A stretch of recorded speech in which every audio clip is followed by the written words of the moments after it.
Welcome back. You're watching The Front Row. We are looking at IMF's conditions to Kenya over that agreement over the 256 billion shilling facility running over from April to November in 2024.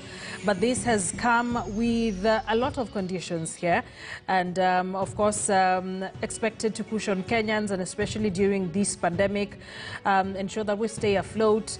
And of course we're also looking at issues to do with how do we push on Kenyans while at it. But looking at some of the conditions that the IMF has given Kenyans, running over towards, we're looking at tax measures, public finance system, strengthening of that, making public information on procurement processes.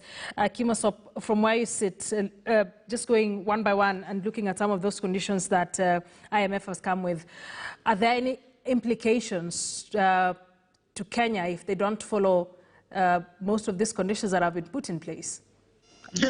Is it a likelihood?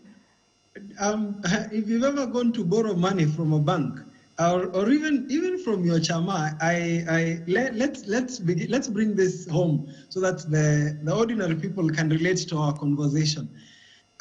Yeah, of course there are implications.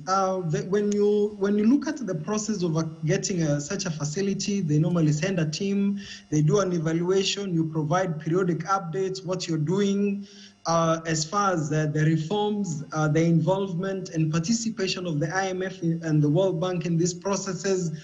So the first thing that you have is that, of course, to some extent, you lose some autonomy in terms of the decisions that you're making.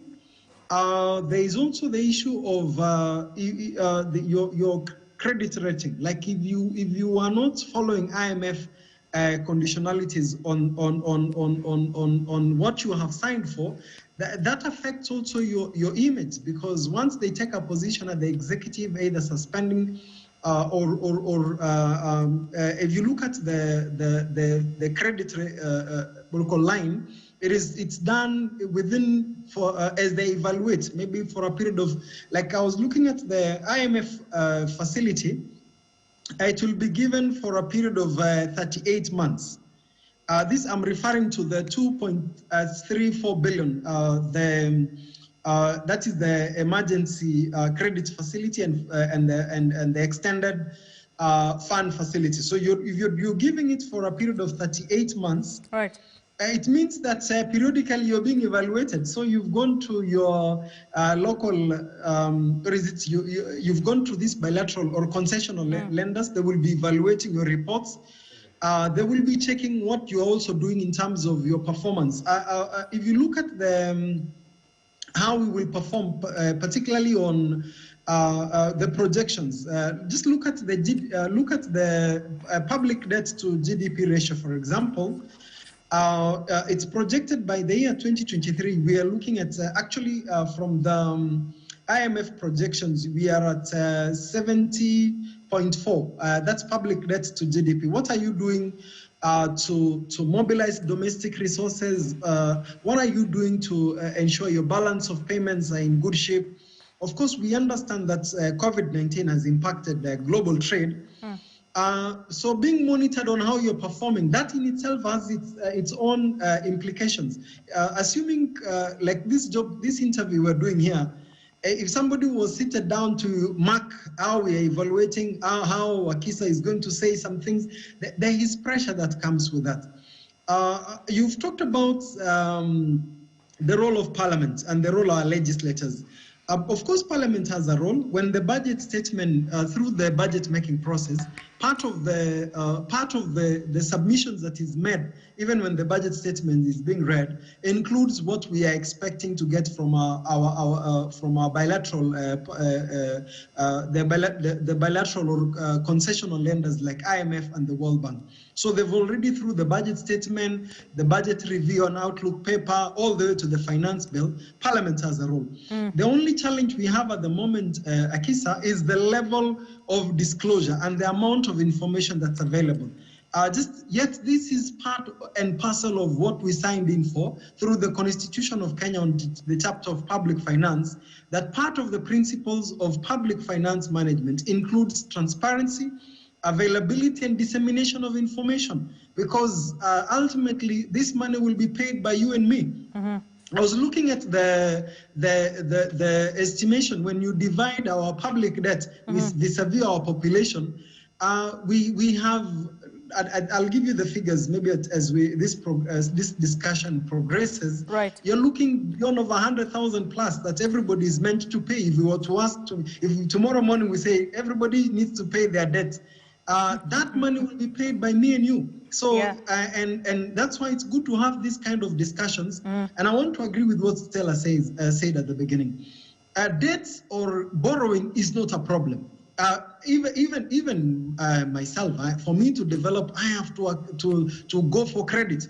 But the question is, where are you spending that money? Yes. Are you putting that money into productive lines? Right. Because if you look at the data from the KNBS, particularly when you do what you call intersectionality of debt and other economic justice issues, you will actually see unemployment, for example, is on the rise. Many jobs have actually closed. Yes. You have people who have either they have not been rendered redundant or they are actually been declared as in their jobs have been wiped out. Look at the service industry, all these sectors. That's true. So if we borrow, and I just want to use this, if we use, for example, the UK model, where the government extended a credit facility to all businesses that were paying taxes, and everybody was kept in the payroll up to 80% of the salaries. They were getting this money from government, and then the government said, if you want another loan, if you are not able to pay the 20%, we are able to extend this facility. So what happened? They kept the economy moving. So what I'm just pointing out is that borrowing is not a problem. Even these conditions, we are borrowing. There's no problem. So but, spending, how do you spend the money? This money? All right, I want to bring in Stella at this point. Among the key concerns. I have dominated the space. No problem. And you've raised some issues that I imagine Stella too would want to. Stella Gara would also want to, comment on. But among the biggest concerns from most of these donors is the runaway graft in the country and how it is being handled. Some of the things that IMF is demanding that we do, like, make public information around tendering and procuring. These are things that are stipulated in our laws. So then where is the missing link? And Stella, perhaps you could pick it up from this point. Even as we look at the missing link, will this in any way help or enhance the fight against graft? Akisa, maybe let me just weigh in on one item that was mentioned by Vincent before I proceed. Yes. As we are linking the people who should drop their heads as IMF makes these conditionalities, I think the legislature, parliament, every single parliamentarian needs to drop their heads, because it is their job to engage in oversight. It is their job to demand that the government publishes the names of the people who benefited from the KEMSA tenders. It is their job to ensure that then we are engaging in proper spending of whatever resources we are borrowing from outside the country. So when someone else comes to call this shot, it basically means they're sleeping on the job and they need to commit themselves to do better. But having said that, I think we must first acknowledge that the requirements that the IMF is making, most of them are actually etched in our laws in Kenya. So they're not telling us anything new. What the missing link is within the implementation of some of these policies. And we are on record as a country of having some of the best laws, and we know how to write good laws. Our problem comes when it comes to execution, when it comes to actually implementing these policies. Some government agencies publish their tenders, some don't publish their tenders, and the question is, who is monitoring to see that these tenders are actually published? It's just the other day we started seeing the government publishing the tenders that they give to the media for adverts and other assignments that they do on behalf of the government for PSAs. The question is, why do we have to wait for an outsider to come and tell us that we need to publish tenders? That is something that is a best practice all over the world. Yeah. It should be happening here. The IMF is not making an unreasonable demand on us. But this call should be coming from the National Assembly. Akisa, when you ask the question about the missing link, the answer is in the fact that there's a possibility that some of the people who benefited from the KEMSA tenders could actually be sitting in our National Assembly. How then do they bring themselves to ask the question of who were the beneficial owners of the companies that actually benefited from these tenders?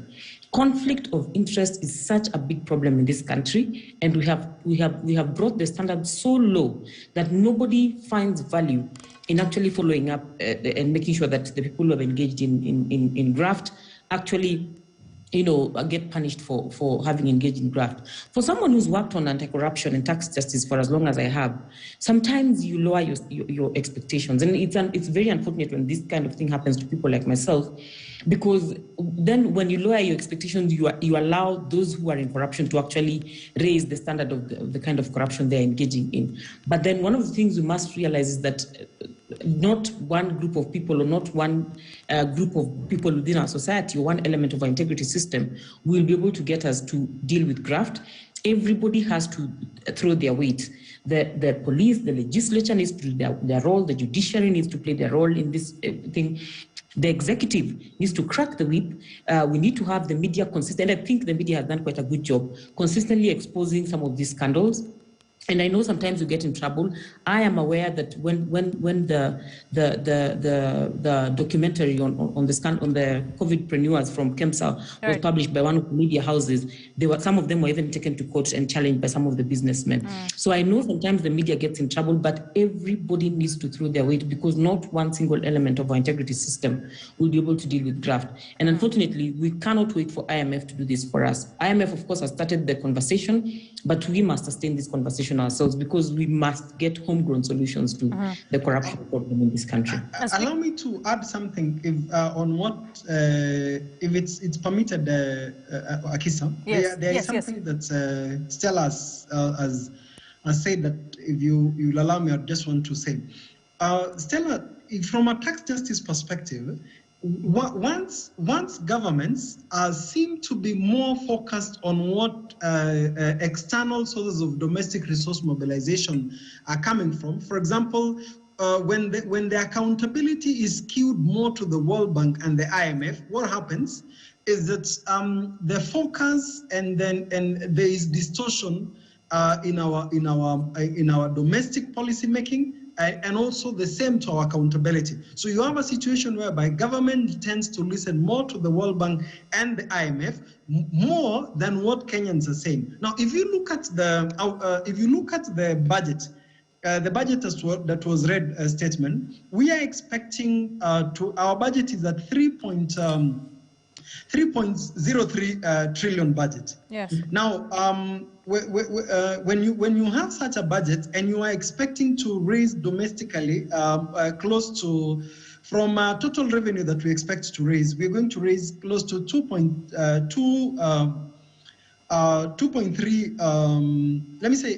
trillion from domestically. And then the other balance we will get from external sources. Now, if you look at, let me use 100 shilling note just to, because I was told when you explain these things, you use languages that people can connect.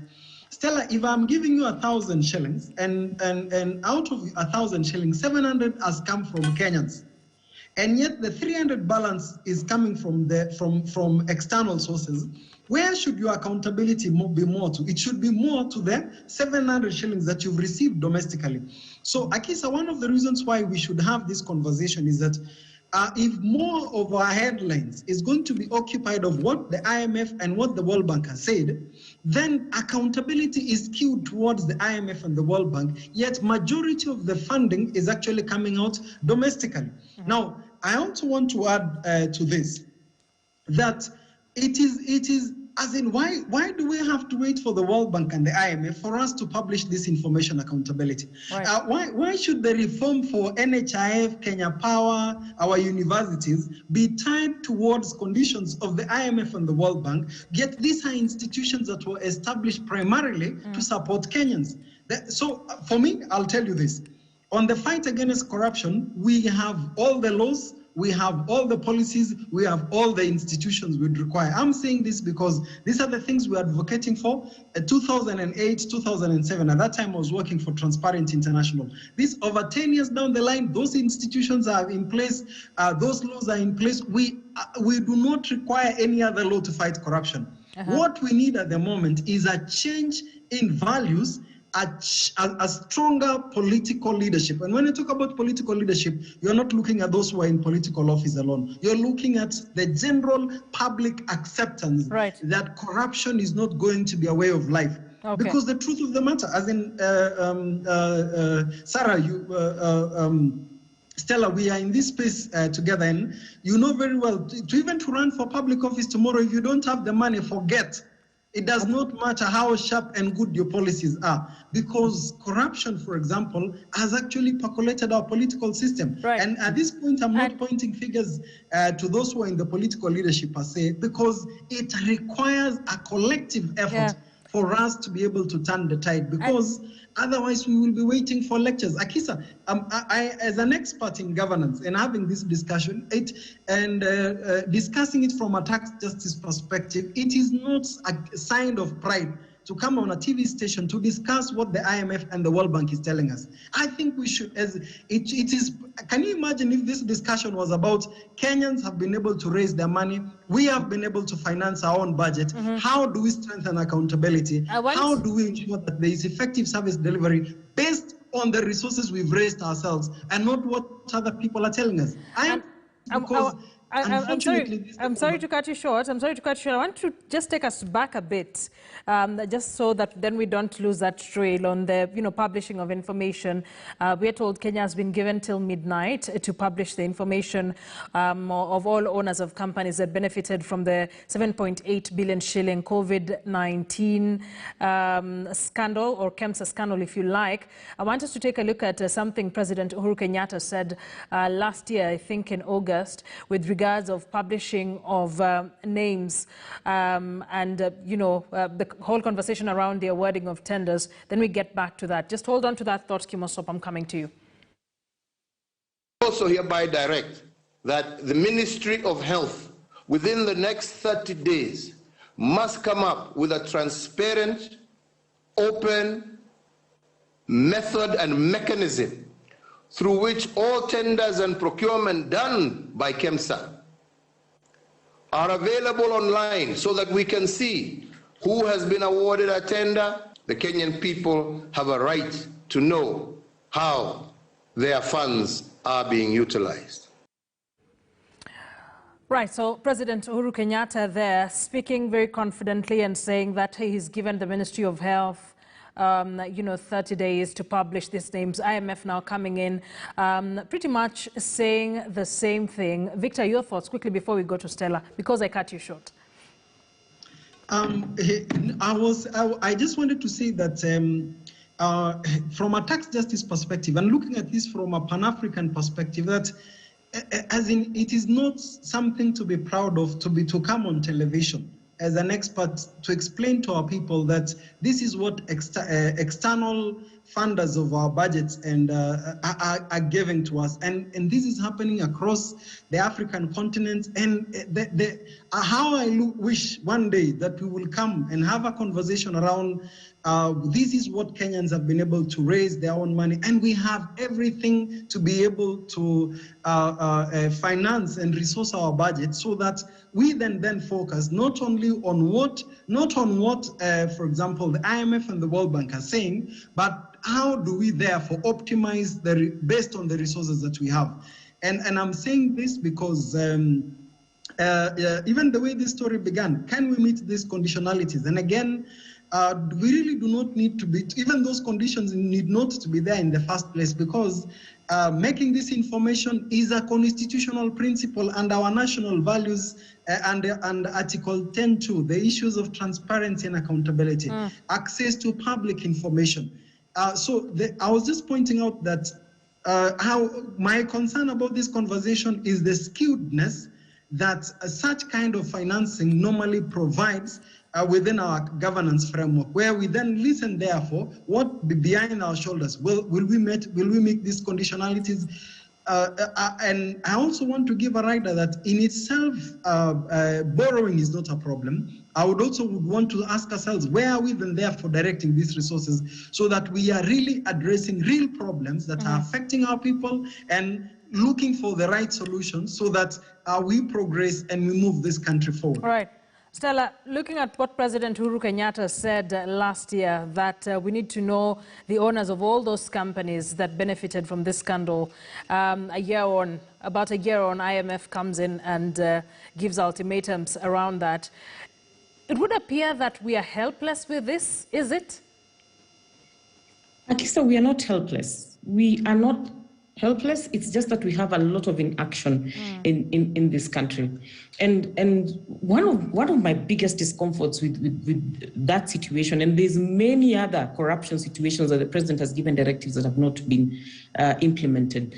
The question I keep asking myself is it that the people who serve him in government have so much leeway to ignore his instructions? Is it that he's being served by people who he doesn't have control over? And for me, the answer to that question is no, because I know he can crack the whip if he chooses to. He knows who to call out when his directives are not implemented. So the question we should be asking ourselves is, what is it that is stopping them from actually holding these people accountable?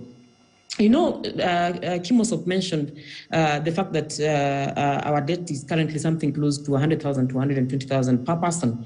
What he has not told you is that even the child who is in their mother's womb right now has that debt, and they have not even seen the soils of this country. But then why I'm mentioning this is because when I first engaged in this conversation, I was participating in a campaign that was organized by the Honorable Ababu Namwamba, Cancel Debts for Children campaign. And I remember at the time, the record that we were given was that we owe 40,000 each, including the unborn children. All right. Now, it is now 3 times that amount. And we are still complaining about the same issues: lack of accountability, lack of implementation of policies, increase of definitely in the amount of public funds that have been looted. So the question we should be asking ourselves is, who are these people in our system who are engaging in inaction that we need to get out of the system and actually get people who are committed to acting on this matter? Since we are all in agreement that borrowing is not wrong, let us get people in government who, number one, are going to ensure that there's progressive taxation, ensuring that we focus more on domestic resource mobilization before we borrow from outside the country, ensuring that once we have mobilized those resources locally, we spend them progressively towards development. And number 3, that there's accountability, that people don't feel that they can do whatever they want, even when the president gives a directive, they don't do anything about it. Akisa, last Saturday, I had a conversation with an American, and I will not mention the details of the person lest I get them in trouble because they are family, who was complaining that they received a check of $1,200 welfare from their government that they don't need because they have the means to take care of themselves. This welfare was supposed to just go to the needy people, but America gave the assistance to everybody. If you compare it to what Kenyans were getting, the rough figure was about 1,000 Kenyan shillings a week, which is $40 in a month. $40 in a month in Kenya and $1,200 in the US. What we are talking about here is that America has borrowed to give $1,200 to even their millionaires to be able to cushion them. And Kenya has borrowed, and we cannot even give $100 to a family here. There's definitely a very big problem, We are borrowing for the wrong reasons. And as we borrow, even as we collect this money now because we don't have an option, we must really rethink how we are going to conduct ourselves in spending. And Parliament must put their foot down and ensure accountability in the spending of those resources. Let me give the figures. I think I've gotten the data. Is that okay, Akisa? Yes. Please go ahead. So as at 2018, our public debt, domestic proportion was 47%, and then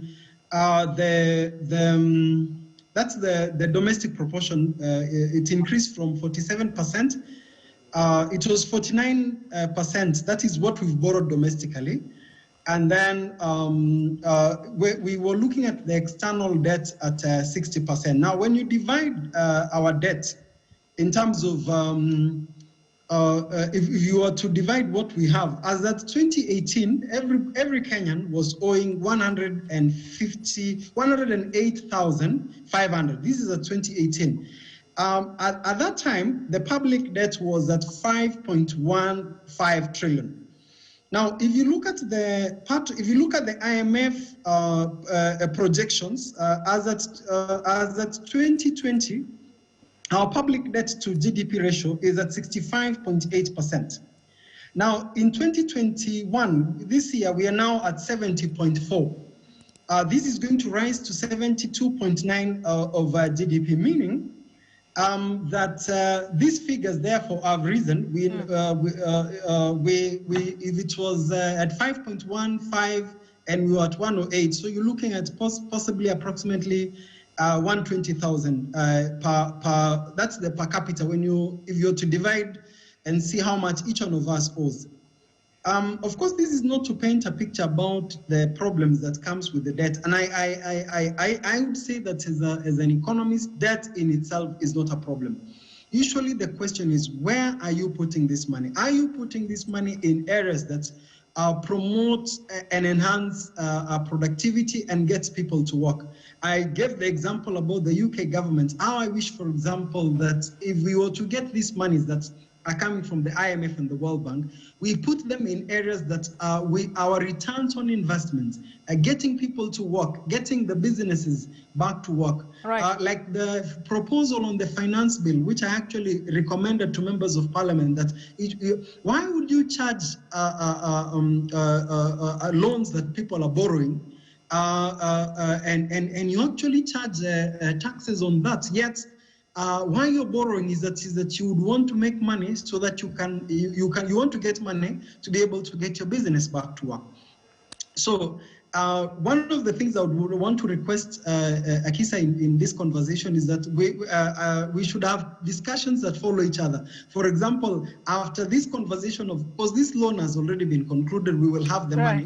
Is having a next discussion of even getting the decision makers. We would want to hear how is the parliamentary oversight going to be strong? You know very well we are moving to an election season. Yes. In an election season, what happens? The focus for members of parliament is to get re-elected. Yes. Now you know we are in the month of June.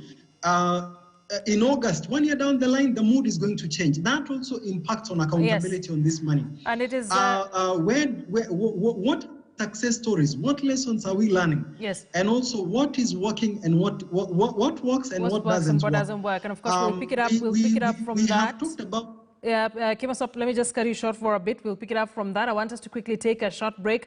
A lot of comments coming in, and I'll be reading out some of your thoughts on the conversation we're having here. IMF loans to Kenya, or the IMF facility to Kenya, 256 billion, but they come with the conditions. Will Kenya budge? You're watching The Front Row at Akisa Wandera at KTN News KE. Our text line is open, 22155. Let's engage, but then let's take a short break. We'll be back with more.